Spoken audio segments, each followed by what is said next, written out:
Current affairs funda में आप सभी का स्वागत है। मैं हूं आपके साथ अभिषेक शर्मा और इस वीडियो में हम 8 मई तक के सभी इंपॉर्टेंट करंट अफेयर्स कवर करने वाले हैं। हमेशा की तरह आप वीडियो को अंत तक जरूर देखिएगा, काफ़ी कुछ आज आपको जानने के लिए मिलेगा। साथ ही गाइस इस सेशन को शुरू करने से पहले आप सभी को बताना चाहूँगा कि हमारी 1 ईयर की मेंबरशिप आप अवेल कर सकते हैं।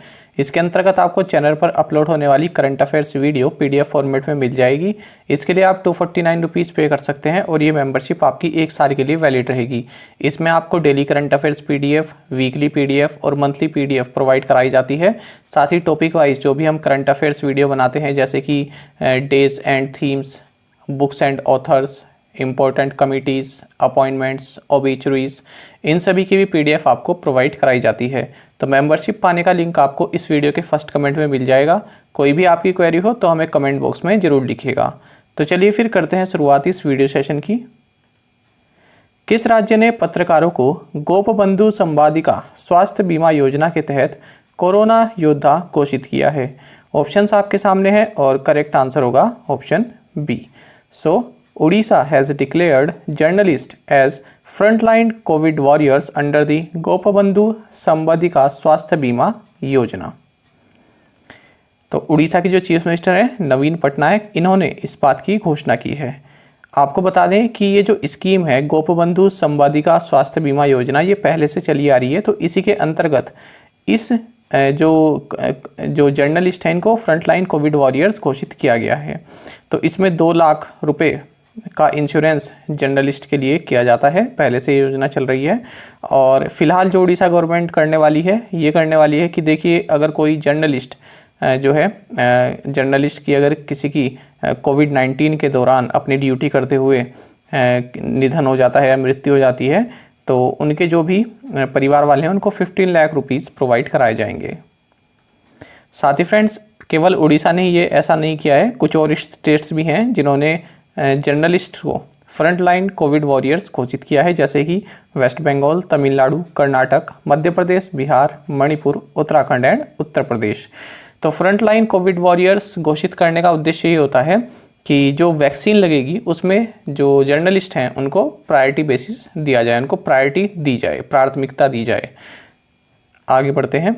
अच्छा, उड़ीसा के बारे में जान लेते हैं। उड़ीसा के गवर्नर हैं गणेशी लाल और कैपिटल है भुवनेश्वर। अब फ्रेंड्स, मैं आपको कुछ स्टैटिक जीके बताने वाला हूं जो उड़ीसा में स्थित हैं। ये आपके एग्जाम पॉइंट ऑफ व्यू से काफ़ी इंपॉर्टेंट है और पूछे भी जाते हैं। सिम्प्लीफाल नेशनल पार्क उड़ीसा में है। सतकोशिया टाइगर रिजर्व उड़ीसा में है। चंडका एलिफेंट सेंचुरी ये उड़ीसा में है। साथ ही फ्रेंड्स, यहाँ पर जो भीतरकनिका है, यहाँ पर गहिरमाथा बीच है। तो ये किस लिए जाना जाता है? ये वर्ल्ड की लार्जेस्ट नेस्टिंग साइट है for olive ridley sea turtles. देखिए, ये जो ऑलिव रिडली सी टर्टल्स होते हैं, तो इनकी सबसे बड़ी ये नेस्टिंग साइट है। नेस्टिंग साइट मतलब यहाँ पर देखिए, जो ये रेत वगैरह होता है, जो बालू होता है, उसको ये खोदते हैं, फिर उसमें अपने जो अंडे होते हैं उनको देते हैं।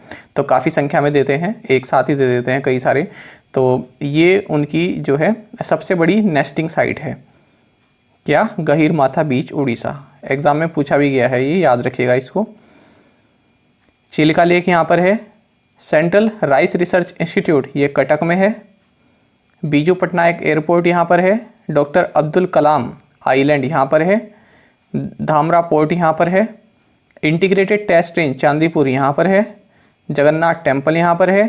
साथ ही कोणार्क सन टेम्पल, जिसको 1984 में यूनेस्को वर्ल्ड हेरिटेज साइट का दर्जा दिया गया था, ये भी उड़ीसा में है। तो इन सभी को आप नोट डाउन कर लीजिएगा। आगे बढ़ते हैं। सीमा सड़क संगठन BRO ने 7 मई 2021 को अपना 61वां स्थापना दिवस मनाया। आपको बताना है कि जो सीमा सड़क संगठन है, इसके महानिदेशक कौन है? ऑप्शंस आपके सामने हैं और करेक्ट आंसर होगा option D. So Rajiv Chaudhary is the director general of border roads organisation. तो 7 मई 2021 को 61वां रेजिंग डे इन्होंने बनाया है। आपको बता दें कि 7 मई 1960 को इसकी स्थापना हुई थी। BRO की हेडक्वार्टर्स न्यू दिल्ली में है। और हाल ही में BRO 2 कारणों से चर्चा में रहा है। पहला तो ये है कि भूटान में जो इसका प्रोजेक्ट दंतक है, इसने अपने 60 साल पूरे कर लिए हैं। 24 अप्रैल 1961 से ये चलाया जा रहा है। ठीक है, जो भी आपका इंफ्रास्ट्रक्चर डेवलपमेंट या फिर रोड्स वगैरह का जो कार्य होता है, प्रोजेक्ट दंतक के तहत BRO ने भूटान में किया है।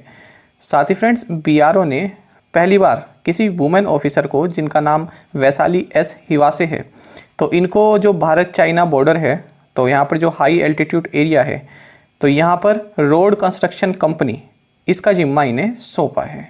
तो इस प्रोजेक्ट को ये टेक ओवर करेंगी वैशाली एस हिवासे। भारतीय चावल अनुसंधान संस्थान IIRR के निदेशक के रूप में किसे नियुक्त किया गया है? तो इसका सही आंसर होगा option A. RM Sundaram has been appointed as the director of Indian institute of rice research. तो इनका नाम है डॉक्टर रमन मीनाक्षी सुंदरम।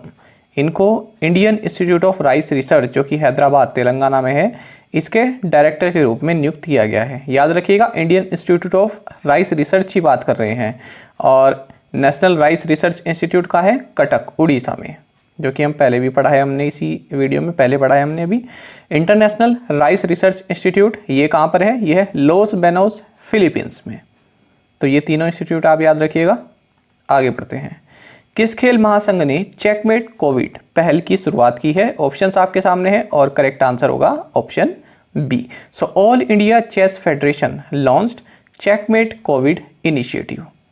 इस इनिशिएटिव को 5 time world champion Viswanathan Anand और Asian game gold medallist Koneru Humpy, इन दोनों के द्वारा लॉन्च किया गया है।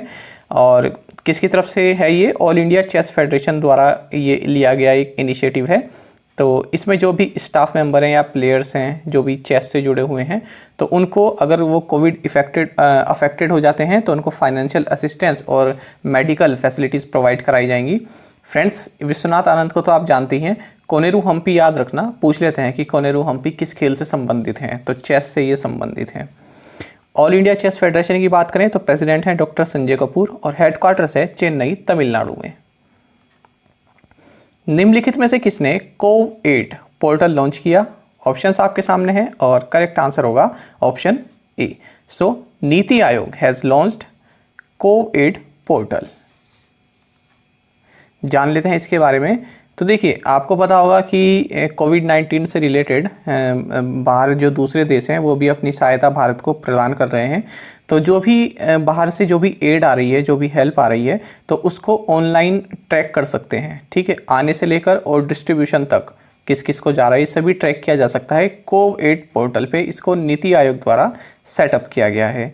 साथ ही जो इंडियन रेड क्रॉस सोसाइटी है, तो इसको जिम्मेदारी दी गई है जो भी बाहर से डोनेशन आ रही है या फिर हेल्प आ रही है, तो उसको जो है उस पर नज़र ये रखेगा। ठीक है, उस पर उसकी जिम्मेदारी इसको दी गई है। और HLL लाइफ केयर ये जो है, ये एक कस्टम्स एजेंट के रूप में कार्य कर रही है। जो भी कस्टम्स या फिर रेगुलेटरी क्लियरेंसेस जो चाहिए होते हैं इन सभी एड्स के लिए, तो उसका जिम्मा दिया गया है HLL लाइफ केयर को। नीति आयोग की बात करें तो इसके चेयरमैन या चेयरपर्सन आप कह सकते हैं नरेंद्र मोदी हैं, प्रधानमंत्री होते हैं। नीति आयोग के वाइस चेयरपर्सन या चेयरमैन राजीव कुमार हैं। और याद रखिएगा, जो नीति आयोग के वाइस चेयरमैन या चेयरमैन होते हैं, ये कैबिनेट मिनिस्टर की रैंक के होते हैं। कैबिनेट मिनिस्टर का दर्जा इनको प्राप्त होता है। नीति आयोग के CEO हैं अमिताभ कांत, और 1 जनवरी 2015 को नीति आयोग की स्थापना की गई थी। प्लानिंग कमीशन को रिप्लेस किया था। विश्व प्रवासी पक्षी दिवस किस महीने के दूसरे शनिवार को मनाया जाता है? तो इसका सही आंसर होगा ऑप्शन डी। तो world migratory bird day is celebrated on the second Saturday of May and October. जानते हैं इसके बारे में, काफ़ी इंपॉर्टेंट डे है। देखिए, तो जैसा कि आपको बताया कि साल में 2 बार ही मनाया जाता है। तो मई और अक्टूबर का जो सेकंड सैटरडे होता है उस दिन मनाया जाता है। तो साल 2021 में ये 8 मई को मनाया जा रहा है, यानी आज के दिन, और 9 अक्टूबर को मनाया जाएगा। अच्छा, और इसका थीम क्या है इस साल? सिंग फ्लाई सोर लाइक अ बर्ड। साथ ही आपको ये भी जानना चाहिए कि 8 से 9 मई, इन 8 मई को शुरू होगा, 9 मई को जो है ये ख़त्म हो जाएगा। मतलब जो इवेंट होंगे वो ख़त्म हो जाएंगे। किस डे के? Time of remembrance and reconciliation for those who lost their lives during the second world war. तो ये दिन भी मनाया जाता है 8 मई को, ये याद रखिएगा। तो दोनों मैंने आपको एक साथ लिख दिए ताकि आपको याद करने में जो है आसानी रहे। एक तो वर्ल्ड माइग्रेटरी बर्ड डे 8 मई को मनाया जाता है, और जो आपका ये सेकेंड वर्ल्ड वॉर से रिलेटेड है ये भी 8 मई को मनाया जाता है। आगे बढ़ते हैं। महिंद्रा समूह किस देश में मोबिलिटी प्रोडक्ट्स के लिए एक उन्नत डिजाइन केंद्र स्थापित करेगा? ऑप्शंस आपके सामने हैं और करेक्ट आंसर होगा option D. So Mahindra group will set up an advanced design centre for mobility products in United kingdom, और इस सेंटर का नाम आप कह सकते हैं Mahindra advanced design Europe made. इस तरह की फैसिलिटी यहाँ पर लॉन्च करेगा। महिंद्रा ग्रुप की बात करें तो एमडी एंड सीईओ हैं अनीश शाह, एग्जीक्यूटिव चेयरमैन है आनंद जी महिंद्रा, हेडक्वार्टर्स मुंबई महाराष्ट्र में है। साथ ही हाल ही में महिंद्रा ग्रुप ने ऑक्सीजन ऑन व्हील्स इनिशिएटिव इसको लॉन्च किया है महाराष्ट्र में, याद रखिएगा oxygen on wheels. Fitch solutions के अनुसार भारत की जीडीपी 2021-22 में कितने प्रतिशत से बढ़ेगी? ऑप्शंस आपके सामने हैं और करेक्ट आंसर होगा option C. So as per the Fitch solutions India's GDP to grow by 9.5% in 2021-22। साथ ही फ्रेंड्स इन्होंने ये कहा है कि जो गवर्नमेंट ऑफ इंडिया का जो फिस्कल डिफिसिट टारगेट है, ठीक है, जीडीपी का कितना परसेंट रहना चाहिए, तो वो जो है 8.3% रहेगा फिस्कल ईयर 22 में, ठीक है, ऐसा इनका मानना है। और लेकिन जो गवर्नमेंट ने इस बार अपना तय किया हुआ है, गवर्नमेंट ने ये तय किया हुआ है कि फिस्कल ईयर 22 में जो हमारा ये डिफिसिट रहने वाली है, डिफिसिट मतलब देखो जितना आप एक्सपेंड कर रहे हैं और जितना आप कमा रहे हैं, तो उन दोनों का जो बीच का जो डिफरेंस होता है उसको बोलते हैं डिफिसिट, ठीक है। तो गवर्नमेंट ऑफ इंडिया चाहती है कि टोटल जीडीपी का 6.8% रहे फिस्कल ईयर 22 में, लेकिन फिच सॉल्यूशन कह रहा है कि 8.3% रहेगा। और फ्रेंड्स ये आप देख सकते हैं हाल ही के जो प्रेडिक्शंस हैं इनको आप नोट कर सकते हैं, गोल्डमैन सैक्स और इन सभी के जितने भी हैं इन सभी के अनुमान यहाँ पर पूरी लिस्ट दी गई है। आगे देखते हैं, भारत, फ्रांस और ऑस्ट्रेलिया ने किस शहर में पहली बार त्रिपक्षीय विदेश मंत्री वार्ता की है? ऑप्शंस आपके सामने हैं और करेक्ट आंसर होगा ऑप्शन बी, लंदन में। तो देखिए ये जो ट्राइलेटर मीटिंग रही है, फॉरेन जो एक्सटर्नल अफेयर्स मिनिस्टर होते हैं, तो भारत की ओर से डॉक्टर एस जयशंकर ने इसमें पार्टिसिपेट किया, और इसी के साथ उनके जो काउंटर पार्ट्स रहे हैं फ्रांस से और ऑस्ट्रेलिया से, इन दोनों ने भी इसमें पार्टिसिपेट किया है। तो कहाँ पर हुआ है? लंदन में हुआ है। क्यों हुआ है लंदन में? क्योंकि लंदन में जो है G7 फॉरेन मिनिस्टर्स की मीटिंग चल रही है, तो उसी की साइडलाइंस में, यानी उसी में से समय निकालकर इन लोगों ने अपनी एक बैठक की है। तो यहाँ पर दो क्वेश्चन हो गए, एक तो ये कि G7 फॉरेन मिनिस्टर्स की मीटिंग कहाँ हुई? लंदन में हुई है। और ये कहाँ पर हुई है आपकी मीटिंग? India France Australia trilateral ministry dialogue, ये भी लंदन में हुआ है। आपको बता दें कि पहली बार जो India France Australia foreign secretaries trilateral dialogue ये 9 सितंबर 2020 में हुआ था।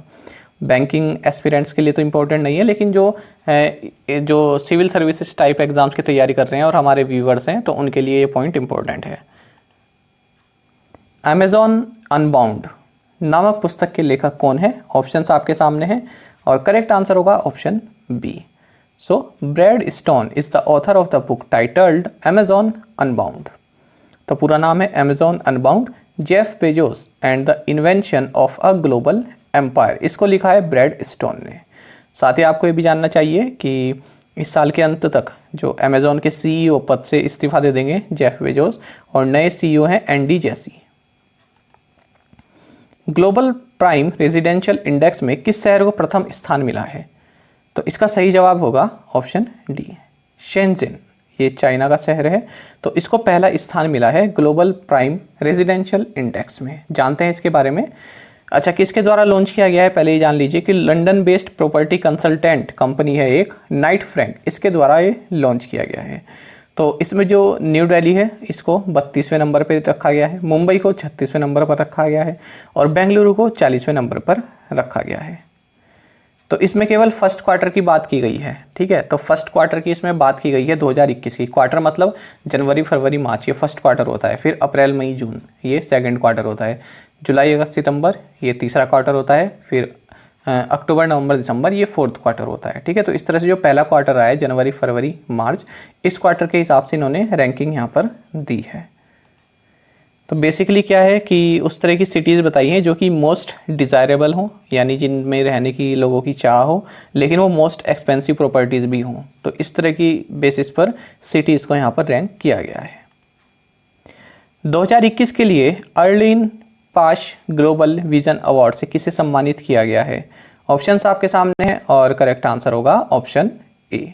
So, Geeta Mittal has been honored with the Arlene Past Global Vision Award for 2021. Geeta Mittal आपको बता दें कि Jammu and Kashmir high court की फर्स्ट वुमन चीफ जस्टिस रह चुकी हैं और इन्हें जो है इस अवार्ड के लिए सम्मानित किया गया है। केवल ये अकेली ही नहीं सम्मानित की गई हैं, इनके साथ एक और को भी सम्मानित किया गया है। ये है मैक्सिको की मार्गेरिटा लूना रेमोस। अच्छा, आपको बता दें कि करंटली जो जस्टिस मित्तल हैं, गीता मित्तल हैं, ये ब्रॉडकास्टिंग कंटेंट कंप्लेंट्स काउंसिल इसकी चेयरपर्सन है।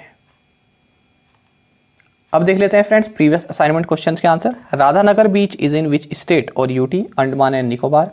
What is the name of the world's largest airplane ROC किसके द्वारा बनाया गया है? स्ट्रैटो लॉन्च सिस्टम्स के द्वारा बनाया गया है और इसको किसने डेवलप किया था? जो माइक्रोसॉफ्ट के को फाउंडर रहे हैं पॉल जी एलन के द्वारा इसको डेवलप किया गया था।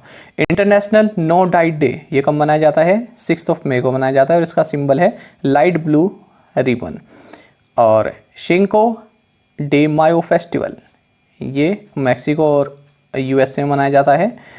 अच्छा, और जो तृणमूल कांग्रेस ने 292 में से कितनी सीट जीती हैं इस बार? जो लेजिस्लेटिव जो असेंबली इलेक्शंस हुए हैं उसमें 213 सीट्स जीती हैं। आप में से कई एस्पिरेंट्स ने 5 क्वेश्चंस के आंसर काफ़ी अच्छे से दिए हैं। आगे देख लेते हैं आज के assignment questions. Kiev is the capital of which country?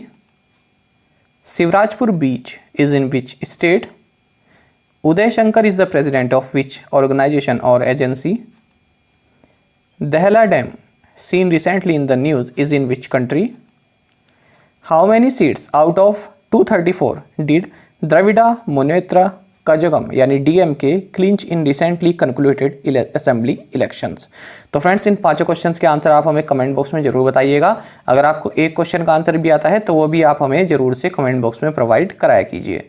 और साथ में आप सभी करंट अफेयर्स फंडा को टेलीग्राम पर भी ज्वाइन कर सकते हैं। यहाँ पर रेगुलर वीडियो अपडेट्स और करंट क्विजेस हम आप सभी के लिए डालते हैं। साथ ही डिस्कशन ग्रुप में आप किसी भी क्वेश्चन का सोल्यूशन पा सकते हैं। और फ्रेंड्स, यदि आपको हमारा कंटेंट अच्छा लगता है, एक्सप्लेनेशन अच्छा लगता है, तो वीडियो को लाइक और शेयर जरूर किया कीजिए। और दोस्तों, यहाँ पर हमारे करंट अफेयर्स की प्लेलिस्ट दी गई है, इसको आप जरूर देखें। अपने दोस्तों के साथ व्हाट्सएप एंड टेलीग्राम पर शेयर करें, लाइक करें और कमेंट करके बताइएगा कि ये वीडियो आपको कैसी लगी। Thank you guys.